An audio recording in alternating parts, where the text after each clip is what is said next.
imagine a library. Ancient, silent, buried beneath 2,000 years of sand, stone, and deliberate forgetting. Now imagine that inside that library are books, sacred books.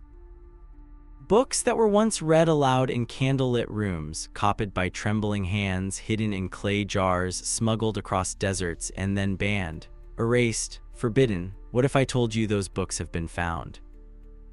What if I told you that what's written inside them doesn't contradict the Bible, it deepens it, expands it, fills in the silences that have haunted believers for centuries? Stay with me.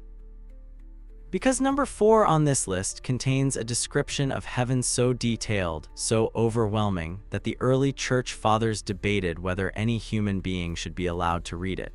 Number 3 will reframe everything you thought you knew about the fall of humanity. And number one has been called the most dangerous book ever written, not because it's evil, but because it tells the truth about something the powerful never wanted you to know. This is not a conspiracy. This is history. And this history has been waiting patiently, silently for you. We are counting down 7 forbidden biblical books hidden for over 2,000 years, and we are beginning right now. Number 7, the Book of Enoch. The name alone carries weight, Enoch. In Genesis, he appears for only a few verses and then he vanishes. Not in death, in translation. God took him, the text says, just that, no tomb, no burial, no explanation. For thousands of years, people asked, where did Enoch go? What did he see? Then came the answer, the Book of Enoch. This is one of the oldest religious texts ever discovered. Scholars date parts of it to at least 300 years before the birth of Christ. It wasn't lost, it was hidden. It was deliberately set aside when church leaders in the 4th century assembled what we now call the biblical canon. They made a choice, and the Book of Enoch didn't make the cut, but here's what makes this extraordinary. Jude, the brother of Jesus, quotes directly from the Book of Enoch in the New Testament, directly, word for word, which means the early followers of Jesus didn't just know about this book, they considered it authoritative. So what's inside it? The Book of Enoch describes Enoch being taken up into the heavens, guided by angels through 7 celestial realms. It describes the Watchers, a class of angelic beings who descended to earth and mixed with humanity, an event referenced cryptically in Genesis 6 but never explained. It contains one of the earliest detailed descriptions of the coming Messiah, the Son of Man, centuries before the birth of Jesus. It describes judgment, resurrection, the architecture of paradise. It reads less like mythology and more like a transcript. For centuries, the Book of Enoch survived in only one place on earth, Ethiopia. The Ethiopian Orthodox Church never abandoned it. They kept it in their canon, copied it generation after generation, guarded it like the treasure it is. Then in 1773, a Scottish explorer named James Bruce returned from Ethiopia with 3 copies.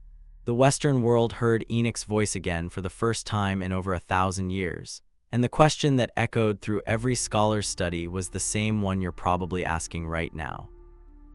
Why was this hidden? What were they afraid of? The answer, perhaps, is this. The Book of Enoch reminds us that the spiritual world is not vague or distant. It is structured. It is real. It is populated. And humanity, ordinary, fallible, searching humanity, is at the center of its concern. That idea is both beautiful and terrifying, because it means every choice matters, every life is witnessed, every moment is counted. Enoch was taken, and before he came back, he was shown everything. Number 6. The Gospel of Thomas. Most Gospels tell you what Jesus did. This one only tells you what Jesus said. No miracles, no crucifixion narrative, no resurrection account, just 114 sayings. Logia, the scholars call them, words attributed directly to Jesus, some of them familiar. Some of them so strange, so demanding, so philosophically dense that you have to read them 3 times before they begin to open. The Gospel of Thomas was lost for over 1,500 years. Then in 1945, an Egyptian farmer named Mohammed Ali was digging near the cliffs of Nag Hammadi, searching for fertilizer of all things, and his shovel struck a sealed clay jar. Inside were 13 leather-bound codices, ancient books. One of them was the Gospel of Thomas. Written in Coptic, preserved almost perfectly in the dry Egyptian heat. This wasn't an accident. This was a library that someone had buried deliberately, probably in the 4th century, when the church began destroying texts it considered heretical. Someone loved these books enough to bury them rather than burn them. Someone believed that the truth should survive, even if it had to wait underground to do so. The Gospel of Thomas opens with these words, "Whoever finds the interpretation of these sayings will not experience death." That's the first line. Before you've even begun, it's already asking everything of you. Some of the sayings are deeply familiar. The kingdom of God is within you, but Thomas expands this. The kingdom is inside you and outside you. When you come to know yourselves, then you will be known. It pushes the listener inward, relentlessly, beautifully. Other sayings are harder, stranger, more demanding, and that perhaps is why it was suppressed. Not because it contradicts Orthodox faith, but because it refuses to make faith easy. It won't let you be a passive believer. It asks you to seek. To find, to be troubled, to marvel, to reign. The Gospel of Thomas doesn't comfort you from the outside. It ignites something on the inside. And after 1,500 years underground, it is still doing exactly that. Number 5. The Book of Jubilees. Imagine taking the first 24 chapters of Genesis and reading them again, this time with a guide. A heavenly guide who fills in every blank, names every unnamed character, answers every question the text leaves hanging in silence. That is the Book of Jubilees. It claims to be the words spoken by the angel of the presence, dictated directly to Moses on Mount Sinai during those 40 days and nights when Moses received the Torah. It was not considered a marginal text. In the ancient world, it was treated with the same reverence as Genesis itself. The Dead Sea Scrolls, discovered beginning in 1947 in the caves of Qumran near the Dead Sea, contained fragments of over 15 different copies of the Book of Jubilees. 15. In the world of ancient manuscripts, that number is staggering. It tells us that the community at Qumran, likely the Essenes, a devout Jewish sect, didn't just own one copy for curiosity. They studied it. They relied on it. They lived by it. So what does it say? The Book of Jubilees tells us the names of Adam and Eve's daughters. It gives us the name of Noah's wife. It describes the creation of angels on the very first day. It traces the genealogy of nations with meticulous care. It introduces a cosmic calendar, a solar calendar of 364 days, and argues that the proper observance of sacred time is one of the most important duties of human beings. But perhaps most remarkably, it describes angels who are present at every major event in Genesis. The creation of Adam, the expulsion from Eden, the flood, the call of Abraham. The angels are not distant, they are participants. They weep, they intercede, they celebrate. This book was officially set aside at some point between the 2nd and 4th centuries. It survived fully only in Ethiopian Ge'ez, the same ancient language that preserved the Book of Enoch. Ethiopia, it seems, was the world's most faithful archive. And what does Jubilees mean for us today? It means that the stories we know are bigger than we realized.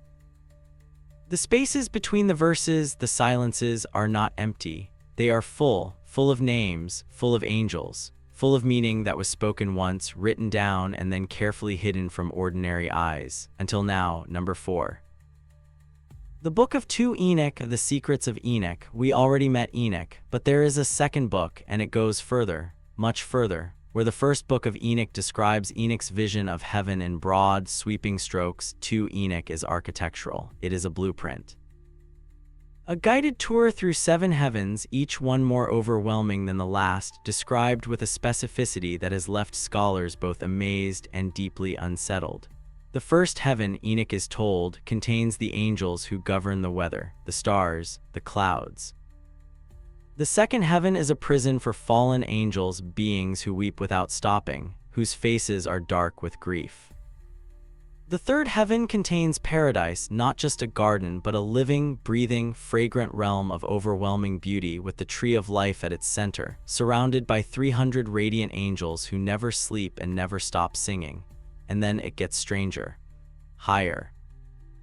By the time Enoch reaches the seventh heaven, he can no longer speak, he can no longer stand, he falls on his face, and God himself speaks to him, not in thunder, in a voice described as gentle, patient, personal. This is why early church leaders debated whether this book should be shared with ordinary people, not because it was false, but because it was too vivid, too specific, too overwhelming. Some feared that describing heaven in such detail would create more confusion than comfort. That people would argue about the specifics and miss the point entirely. Fragments of 2 Enoch were found in the Slavonic tradition, preserved in old Russian manuscripts, copied by monks who may not have fully understood what they were copying, only that it was sacred and should not be lost. The full text was only brought to Western scholarly attention in the late 1800s. It was not hiding in sand. It was hiding in plain sight, in monastery libraries, waiting, and here is what it means for us. It means that the longing for heaven, that universal, persistent, aching human longing, has ancient theological roots. People didn't invent the idea of paradise as wishful thinking. They received it from Enoch, who went there, who came back, who wrote it all down. The silence of heaven was broken once, and the echo has never stopped. Pause just for a moment. We are halfway through this journey, and I want you to feel something. These are not just ancient texts, they are voices, human voices. Voices of people who believed so deeply in what they had received that they copied it by hand onto animal skin, sealed it in clay jars, buried it in caves, carried it across deserts, hid it in monastery walls, all so that you today, 2,000 years later, would have the chance to hear it. Think about that kind of faith, not the faith that shouts, the faith that whispers into the dark and trusts that the dark will not win. The faith that buries truth like a seed and trusts that one day someone will dig down far enough to find it.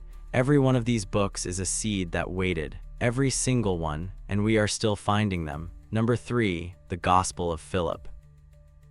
This is where things get deeply, uncomfortably personal.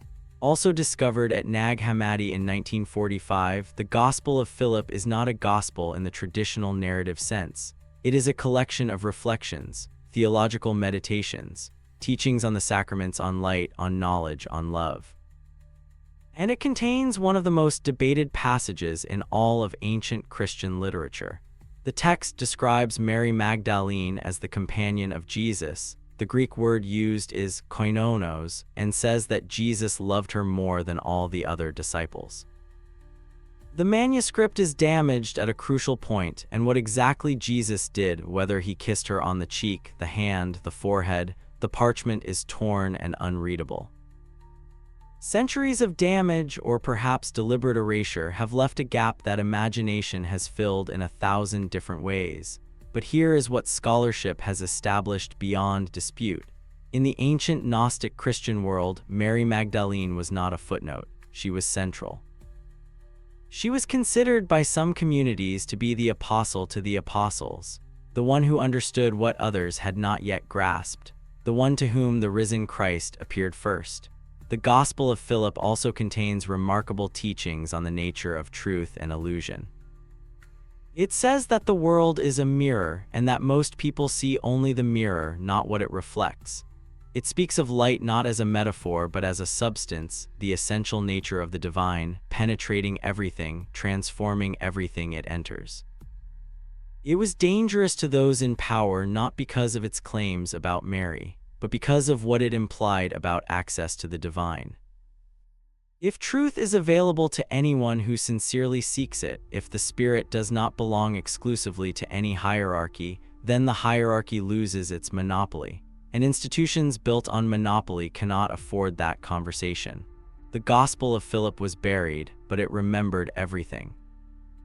And today it asks us a question that has no easy answer. Who gets to decide what is sacred? Who holds the keys? And what happens to the voices that are locked out? Number 2, the Apocalypse of Peter. Here is something that will stop you.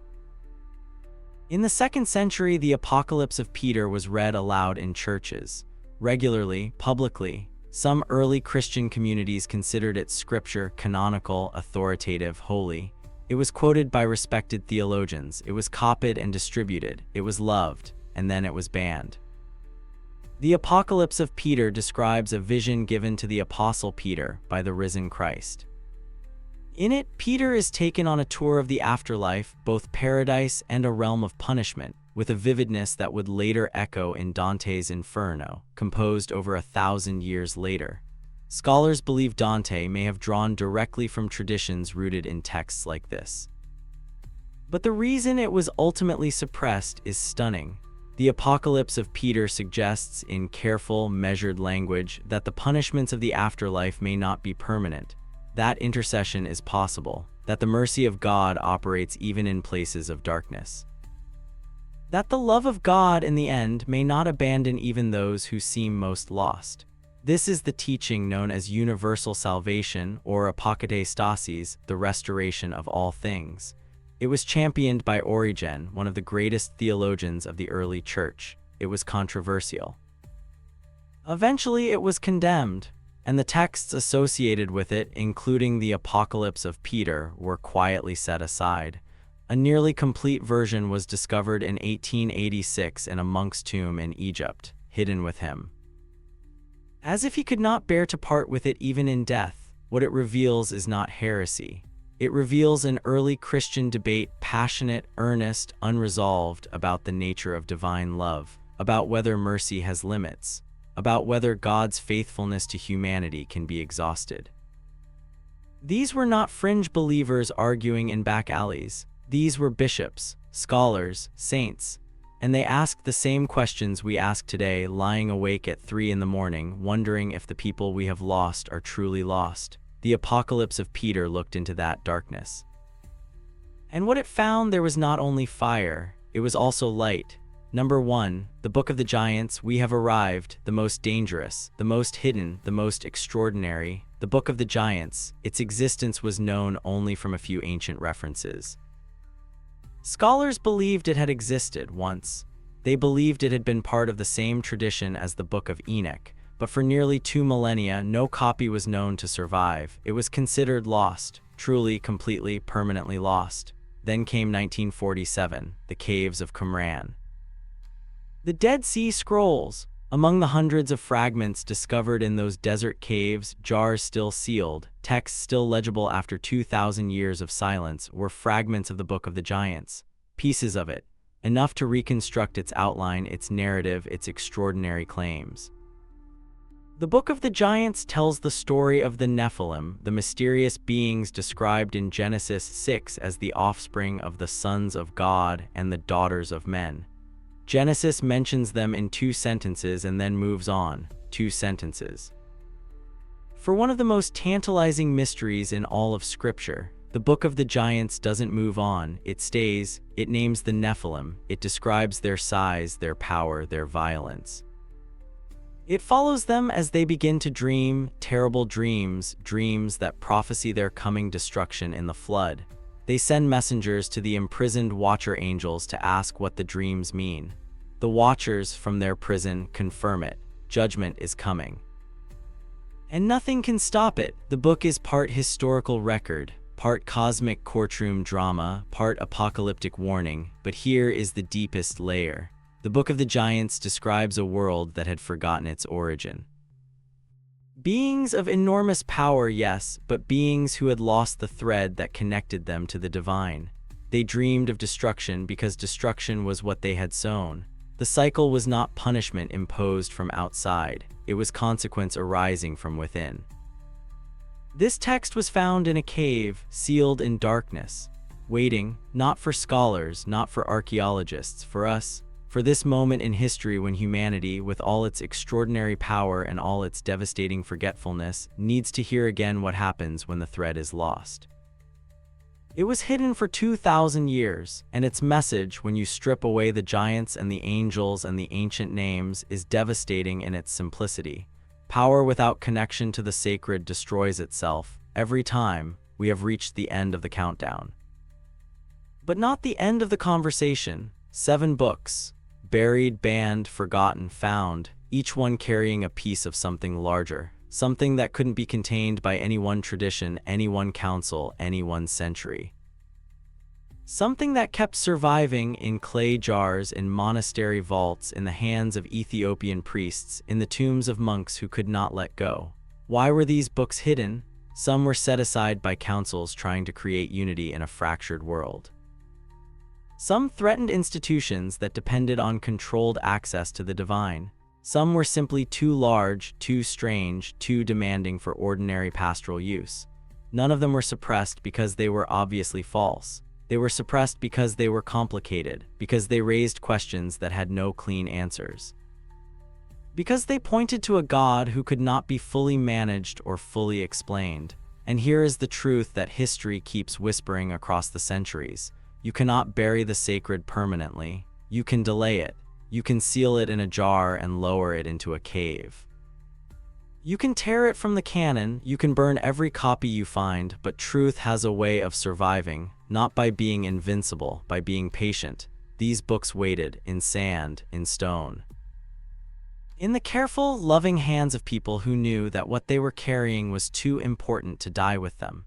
They waited through empires and plagues and wars and reformations. They waited through the printing press and the industrial age and 2 world wars. They waited for archaeology. For carbon dating, for the kind of scholarship that could hold a 2,000-year-old fragment and read it without agenda, without fear. They waited for you because the books that survived are not just historical artifacts, they are invitations. They invite you to sit with the questions that have no easy answers, to consider that the canon, however sacred, is also a human document, shaped by human hands in a particular moment in history. And that outside its borders there is more voice, more testimony. More witness. The library is not empty. It never was. Enoch saw heaven and came back changed. Thomas recorded 114 words that still refuse to let you be comfortable. Jubilees filled in the silences of Genesis with names and angels and sacred time. The secrets of Enoch mapped a paradise that still takes the breath away. Philip remembered a woman who was nearly forgotten by history. Peter dared to ask if mercy is truly without limit. And the giants dreamed of their destruction and sent desperate messages into the dark, and the answer came back like a verdict. These are not just ancient stories. They are mirrors, and if you look into them long enough, you will see something you recognize. You will see the same searching, the same longing, the same desperate, gorgeous, aching human need to know, truly know, that we are not alone in the universe, that what we do matters, that someone is watching, that love, in the end, is stronger than forgetting. 2,000 years of silence, and then a farmer's shovel strikes a clay jar. A shepherd boy tosses a stone into a cave and hears something break. A monk in a distant monastery keeps copying words he barely understands because something in him knows they must survive.